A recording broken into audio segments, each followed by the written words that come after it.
जय श्री राधे। पूज्य श्री सद्गुरुदेव भगवान के चरणों में प्रणाम। पूज्य श्री राधा बाबा जी के जीवन के संस्मरण।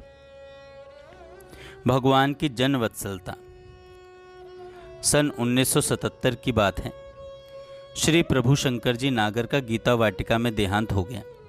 श्री नागर जी के परिवार के शोकाकुल व्यक्ति पूज्य श्री बाबा से मिलने आए। बाबा भिन्न भिन्न प्रसंगों को सुनाकर उनको सांत्वना प्रदान कर रहे हैं।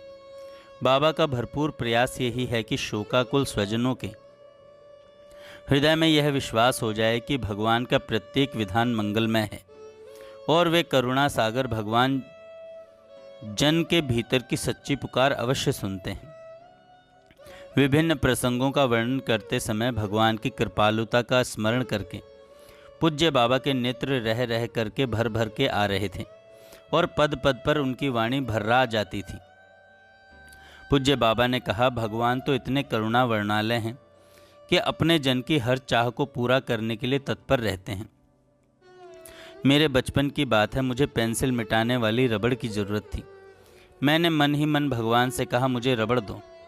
अब यह याद नहीं कि उसी दिन अथवा दूसरे दिन मेरे इस शरीर की जन्मदात्री माँ मेला देखने गई, साथ में मुझको भी लेती गई। माँ ने कहा मुझसे मेले में कि तुमको कोई चीज़ खरीदनी हो तो खरीद लो। मैं चुप ही रहा। सामने ही एक दुकान थी, उस दुकान में सामने ही रबड़ बिक रहा था। माँ ने कहा कि ले, तू यह रबड़ ले ले। इतना कहकर माँ ने वह रबड़ मेरे लिए खरीद दिया। मैंने तो किसी से कहा भी नहीं था कि मुझे रबड़ की ज़रूरत है।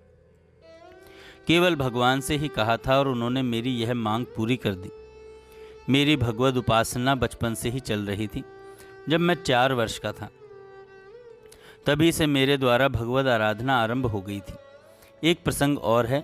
मैं हॉस्टल में रहता था। मेरे मन में एक मिठाई, उसका नाम अब याद नहीं, पर उसके खाने की इच्छा मेरे मन में जग उठी। मैंने मन ही मन भगवान से कह दिया। थोड़ी देर बाद हॉस्टल का एक मेरा साथी मेरे पास आया और अपने कमरे में लिवा ले गया। उसने मुझे खाने के लिए वही मिठाई दी जिसके लिए मैंने प्रार्थना की थी। मैंने तो उसी साथी को इस इच्छा का आभास तक नहीं दिया था। मैंने उस साथी को अपनी इस इच्छा का आभास भी नहीं दिया था कि मेरे मन में ऐसी इच्छा जागी है, पर भगवान ने इस इच्छा को पूरा कर दिया। भगवान तो अपने से अपने हैं। वे तो अपने जन की हर चाह को पूरा करने के लिए तत्पर रहते हैं।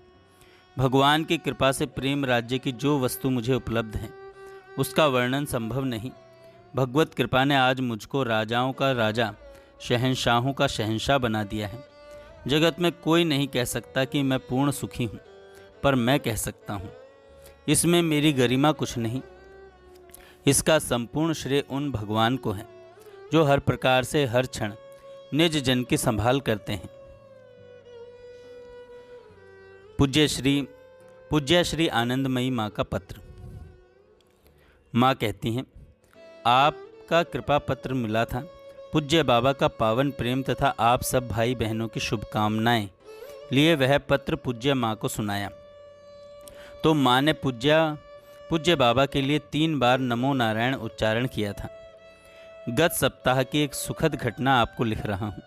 एक दिन प्रातः पूज्या माँ को श्री राधा माधव रस सुधा नामक ग्रंथ में पूज्य बाबा द्वारा लिखित जगत जननी श्री राधा की जीवनी दिखाई दी तो माँ बड़ी मुग्ध हो गई और श्री राधा के चित्र के बारंबार चरण वंदन किए और कहा, बाबा पाठ करके सबको सुनाना।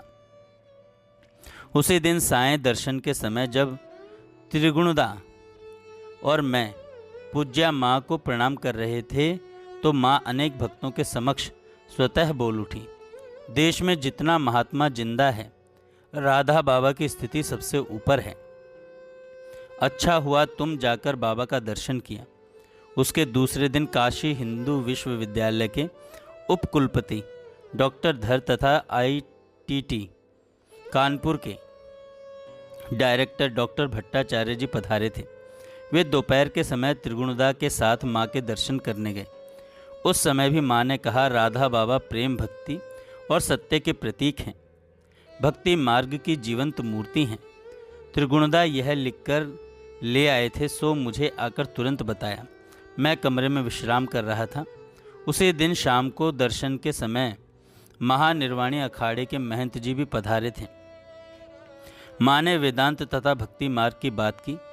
तभी कहती गई, एक स्थिति ऐसी है जहाँ ब्रह्म सिवाय और कुछ नहीं, द्वैत अद्वैत ज्ञान भक्ति सब एक ही है। वही है जो स्थिति राधा बाबा की है। मैं पूज्या माँ के सानिध्य में 1 वर्ष से हूँ और त्रिगुणदा 4 वर्ष से। माँ को किसी संत के विषय में कभी ऐसे उद्गार कहते नहीं सुना जो माँ के साथ अति काल से हैं। उन्होंने बताया कि माँ ने पूज्य हरि बाबा तथा पूज्य गोपीनाथ जी कविराज के प्रति अवश्य अपने उद्गार व्यक्त किए थे। मैं देहरादून गया था। राधा अष्टमी उत्सव पर हम दोनों के आने का विचार है। बाबा को मेरा प्रणाम कहिएगा। जय श्री राधे। आगे हम प्रसंग कल सुनेंगे।